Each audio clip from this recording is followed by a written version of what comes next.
kan mengenai dam. Tapi kalau secara kegiatan tersebut kami selaku masyarakat sangat tidak setuju hal tersebut, karena dampaknya itu bukannya saja mengurangi, bahkan mematikan mata pencaharian kami. Pemirsa, berdasarkan hasil penelusuran unit reportase kami minggu lalu, yaitu menelusuri apa saja dampak yang ditimbulkan apabila pemerintah pusat membangun estuari dam di Kabupaten Bintan, Kepulauan Riau, maka di episode kali ini kami akan menelusuri apa saja yang ikut akan ditenggelamkan akibat dampak dari pembangunan estuari dam di Kabupaten Bintan tersebut. Dan salah satunya adalah lokasi tempat saya berada saat ini, di Kampung Gisi, Kecamatan Teluk Bintan, yang terdapat makam leluhur yang sudah berusia ratusan tahun lamanya. Dan tempat saya berada saat ini yaitu di Kampung Gisi, terdapat makam berusia ratusan tahun, tepatnya yaitu makam Tun Setia yang dikabarkan adalah salah satu tokoh masyarakat. Dan selain itu juga diketahui bahwa ada makam-makam lainnya di kampung yang sama, di Kampung Gisi ini, yang ikut terdampak apabila nanti memang pemerintah pusat akan membangun estuari dam.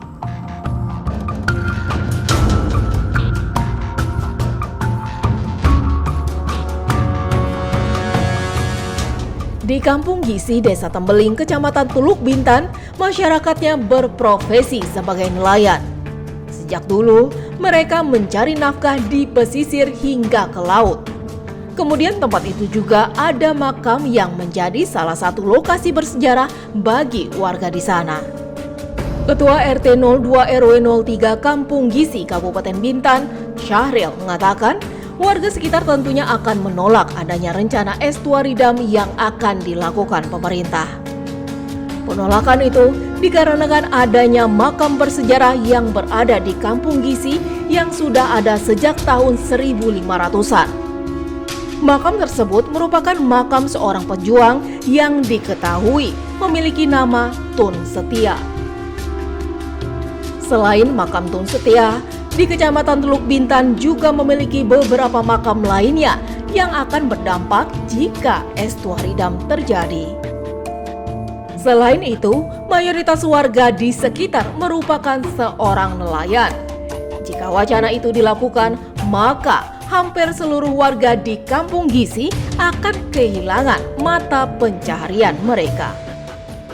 Jin, Pak, ini kan makam tua dan bersejarah, Pak, ya? Sudah lama. Bapak pas menjabat jadi RT atau orang tua Bapak dulu masih di sini, sudah ada nih makam ini, Pak? Atau seperti apa? Boleh jelaskan? Ini kalau makam ini dari sebelum kami belum lahir pun udah ada. Dari cerita-cerita orang dulu, Pak, ini tahun berapa kira-kira, Pak? Kalau cerita mungkin kalau saya nggak tahu persis lah ceritanya kayak mana kan. Cuma yang kami tahu semenjak kami lahir, apa yang dibuat orang-orang tua kami dulu mengenai makam ini, ya kami sebagai anaknya, anak cucunya sudah meneruskan. Oke, berarti mengunjungi atau apa gitu. Berarti memang sebelum-sebelumnya memang sering yang berziarah berarti, Pak, di sini. Iya, betul. Selain warga Gisi itu sendiri. Banyak luar kampung di sini juga banyak dari khususnya dari Kecamatan Teluk Bintan ya yang jelas kan. Terus dari Tanjung Pinang, Kijang, juga dari Batam, bahkan Singapura juga ada. Malaysia juga sampai. Untuk mendiang sendiri, Tun Setia ini dulunya apa, Pak? Kalau masalah itu kalau saya memang nggak tahu gitu. Sejarahnya seperti apa. Terkait rencana pembangunan dam itu. Iya. Nah, itu seperti apa, Pak, yang Bapak tahu, Pak, yang udah Bapak terima informasinya? Memang kalau untuk baru Bapak ini kemarin kan barusan belum lama juga kami kan ada pertemuan kan, sosialisasi lah, maksud kan memang mengenai dam ini berita yang kami dapatkan memang itu belum dipastikan ya kan, karena kan yang kami tahu nih di orang ini mau ngambil sampel pengeboran, ngambil sampel kan, tapi kelanjutannya belum tahu itu pasti dibangun apa enggak. Jadi apa tidak? Jadi belum kita tahu informasinya seperti apa, Pak, ya? Belum. Oke. Tapi kan ini kan katanya kalau misalnya jadi dam, itu bakal menimbun satu kecamatan dengan air, dan termasuk ini, Pak, iya, makam tua kita. Gimana, Pak, respon warga sekitar, terutama Bapak lah sebagai ketua RT? Ya kalau untuk dari saya sebagai ketua RT Kampung Gisi ini sangat istilahnya memang kita nggak setuju ya begitu kan itu dibangun dam kan, karena dampaknya kan pertama khususnya desa Tembeling, kami di Kampung Gisi ini boleh katakan 80% itu nelayan semua. Ya, penduduk di kampung ini nelayan semua boleh katakan 80% lah ya kan. Tapi kalau sempat itu dijadikan tanggul, dam gitu, kan nelayan nih hilang mata pencarian. Bapak sendiri juga termasuk nelayan, Pak? Iya, kalau termasuk juga. Kadang itu kita nggak ada ke laut juga. Berapa banyak sih Pak warga di Kampung Gisi ini, Pak? Kalau untuk warga saya aja ada 49 kakak. 49 kakak untuk Kampung Gisi ini aja, Iya, Pak? betul. Belum lagi yang kampung-kampung lain. Pak, ini kan kalau misalnya memang jadi dam nih Pak, makam bersejarah kita akan juga tertimbun dan tidak ada lagi peninggalan sejarah. Ini kan salah satu peninggalan sejarah yang ada di Kampung Gisi maupun di Pulau Bintan itu sendiri, Pak. Bagaimana Pak? Apakah warga sudah mengetahui? Kalau untuk yang masalah timbun menimbun ini warga memang belum mengetahui. Untuk memastikan kabar pembangunan estuari dam tersebut, tim Yunus Reportase menemui Sekretaris Daerah Bintan, Roni Kartika, untuk menanyakan hal ini.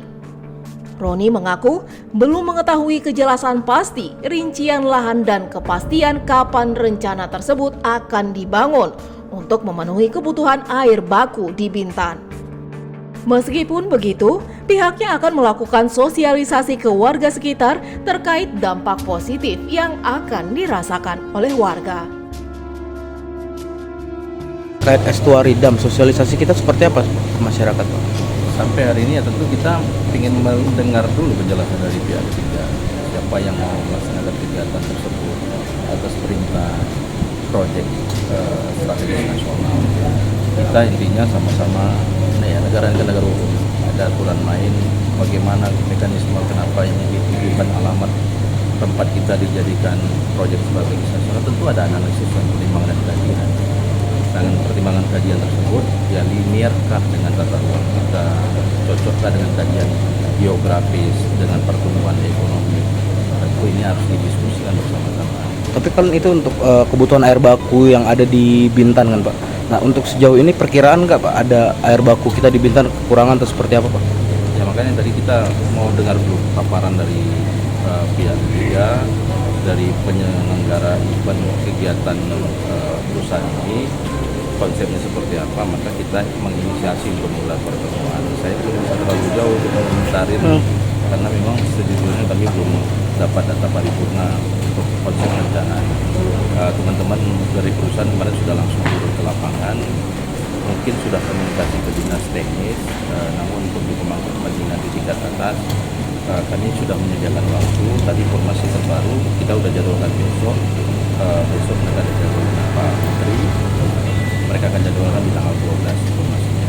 Dan kita menunggu aja di tanggal 12 progresnya apa, jenis kegiatannya gimana, pola misalkan harus bebaskan lahannya seperti apa, mekanismenya nanti kita temukan atau bisa didiskusikan bersama-sama. Meski belum mendapatkan kabar yang pasti dari pemerintah Kabupaten Bintan, tim Yunus Reportase mendatangi kantor Balai Wilayah Sungai atau BWS Sumatera 4 di Batam untuk kembali menanyakan proyek PSN tersebut. Untungnya, kali ini tim kami dapat menemui Kepala BWS Sumatera 4, Daniel. Menurutnya, ketersediaan air baku di Kepulauan Riau sangat dibutuhkan masyarakat, sedangkan ketersediaan air baku melalui sungai sangat terbatas. Perlu saya jelaskan bahwa kebutuhan air, penyediaan air baku di Kepulauan Riau saat ini memang sangat dibutuhkan oleh masyarakat. Karena kita tahu bahwa di Kepulauan Riau itu hampir boleh dibilang sungainya sangat terbatas. Bahkan tidak ada sungai yang panjang yang bisa menyediakan sumber air yang cukup untuk di Kepulauan Riau karena terdiri dari kepulauan. Jadi rencana dari BWS Sumatera 4, Direktorat Jenderal Sumber Daya Air, Kementerian Pekerjaan Umum sudah merencanakan dari awal. Ada beberapa sumber-sumber air yang memang kita anggap layak untuk kita bangun.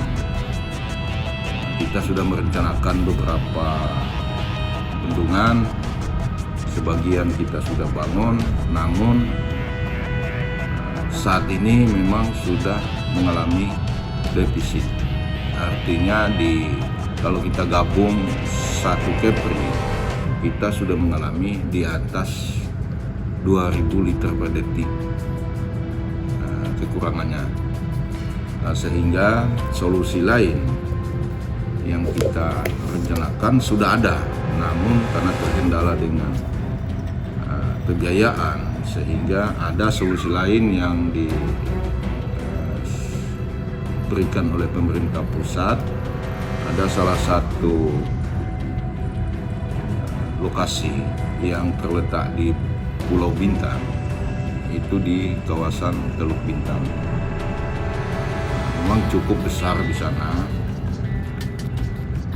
Saat ini sudah ada surat penetapan PSN, artinya proyek strategi nasional, di mana dalam surat itu sudah ditunjuk pemrakarsanya dari PT Moya untuk melaksanakan pembangunan itu.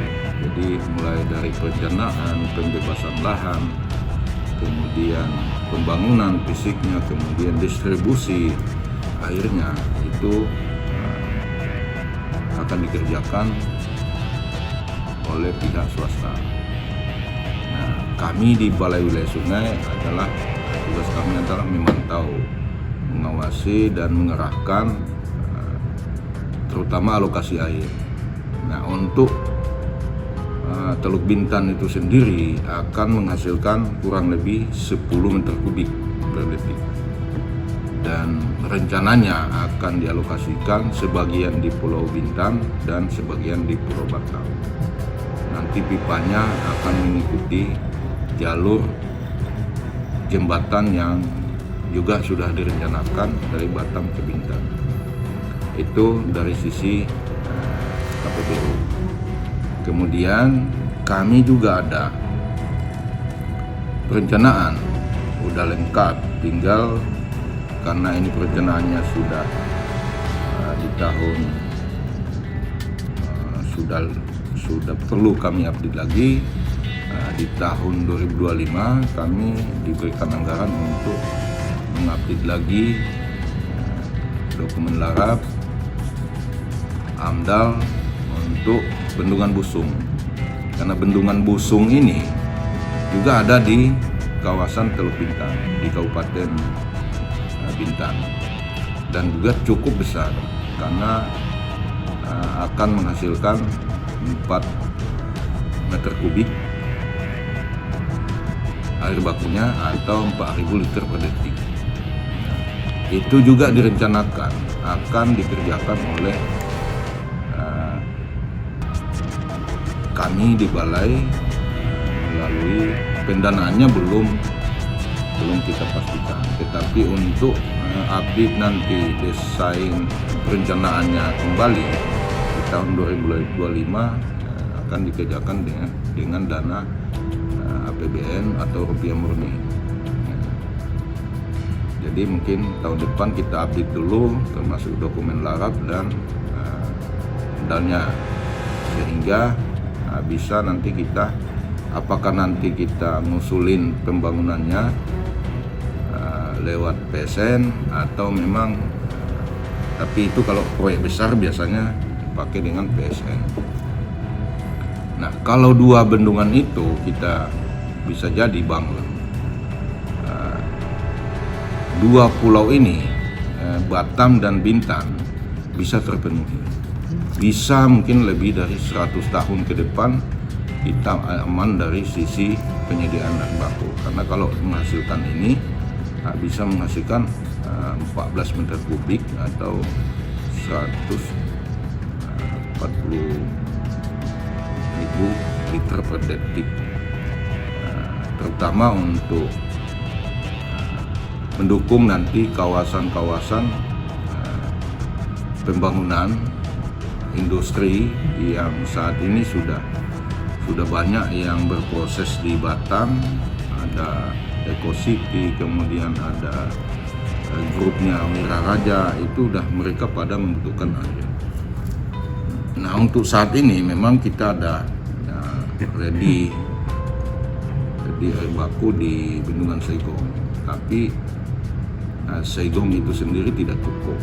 Nah, sehingga perlu kedua bendungan estuari di Busung dengan Teluk Bintan itu memang harus jadi. Dan kita minta terima kasih kepada pemerintah daerah, terutama gubernur yang telah mendukung, gubernur, bupati, dan pemerintah kota yang telah mendukung atas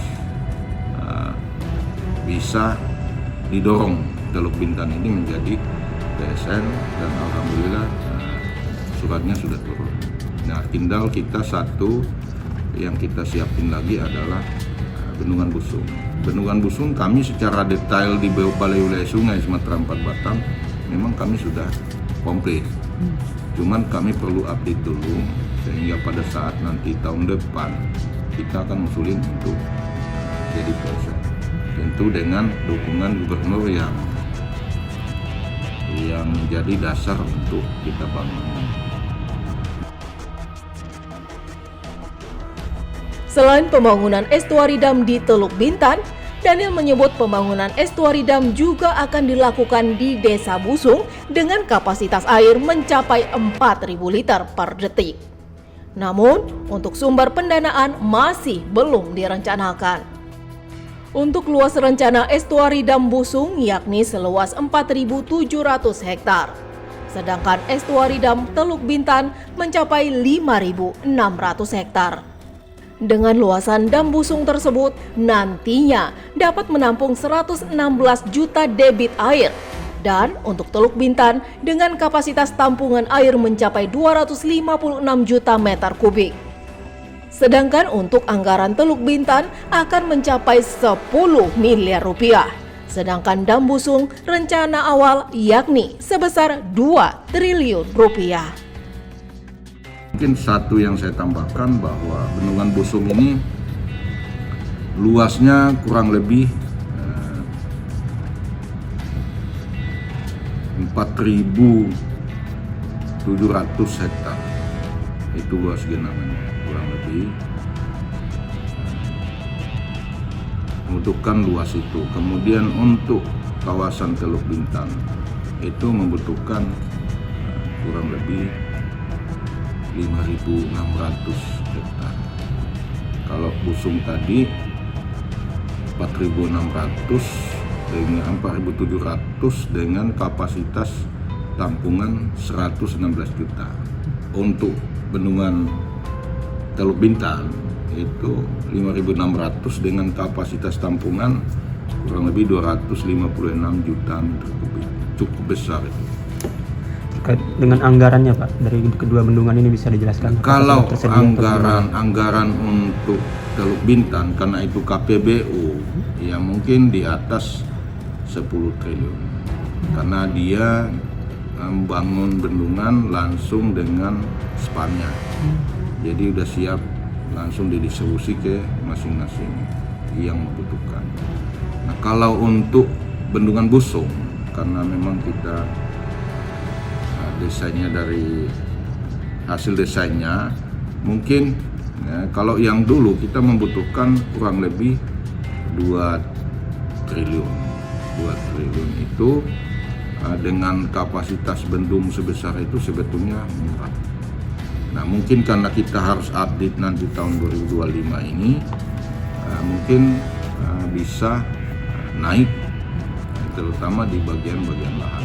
Tentu lahan-lahan ini adalah karena kita nanti akan dikerjakan oleh anggaran pemerintah, jadi berharap nanti pemerintah daerah ikut mendukung, terutama untuk penyiapan lahan yang terkena dampak. Tapi kita nanti membangun bendungnya diusahakan tidak meminimalkan, tidak terjadi banyak lahan yang tergenang. Mungkin itu yang terjadi. Jadi kalau dam busung ini anggarannya dari pemerintah ya Pak? Sebetulnya semua dari pemerintah, cuman karena ada KPBU yang masuk, itu juga kan tetap urusannya lewat pemerintah. Artinya investasi masuk ke sana. Untuk busung itu mungkin nanti bisa lewat langsung melalui balai nantinya. Cuman proses pembangunannya memang belum. Kami nunggu nanti hasil audit perencanaan tahun depan, tahun 2025. Anggaran pastinya berapa, nanti kita akan usulkan. Tapi untuk estimasinya ya kurang lebih 2-3 deh. Berarti kemungkinan kedua dam ini akan dibangun di tahun berapa Pak? Kalau untuk Teluk Bintan ini sudah berjalan, sementara berjalan sosialisasi di masyarakat di lokasi Teluk Bintan. Kalau untuk bendungan busung sebetulnya sudah siap juga, cuman karena kami terkendala dana berapa tahun belakangan ini, jadi ini kita update lagi. Mudah-mudahan tahun depan kita dapatkan lagi hasil yang ini, nanti akan langsung tahun depan kita akan dorong untuk bisa dikerjakan. Mudah-mudahan bisa 2026 itu bisa kita mulai. Ya, hasil larap ini baru kita tahu berapa pasti lahan yang terkena. Berapa pasti lahan yang terkena, itu akan nanti baru diturunkan larap.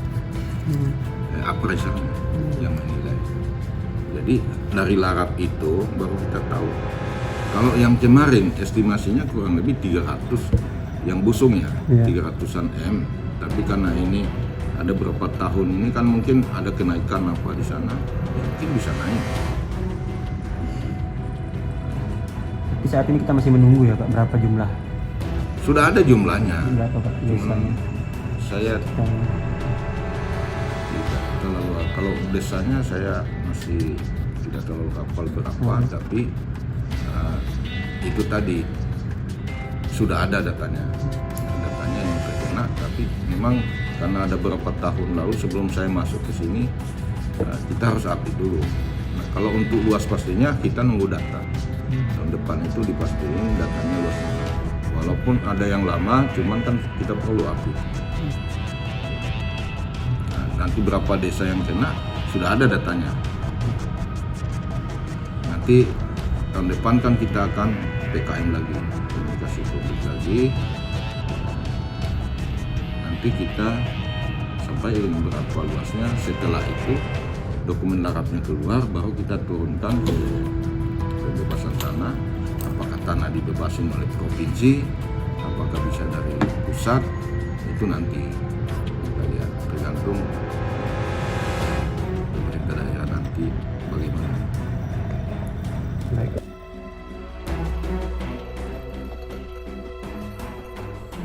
Pemirsa, berdasarkan hasil penelusuran tim Yudis Reportase kemarin yang membahas terkait apa saja dampak yang ditimbulkan apabila estuari dam dibangun di Kabupaten Bintan, maka diketahui hampir satu kecamatan di Kabupaten Bintan terancam tenggelam apabila memang estuari dam tersebut akan dibangun.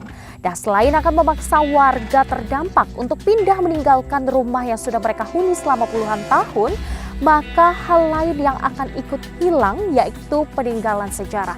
Seperti salah satunya makam Mitun Setia yang berada di Desa Gisi, Kampung Gisi, Desa Tembeling, Kecamatan Teluk Bintan, Kabupaten Bintan.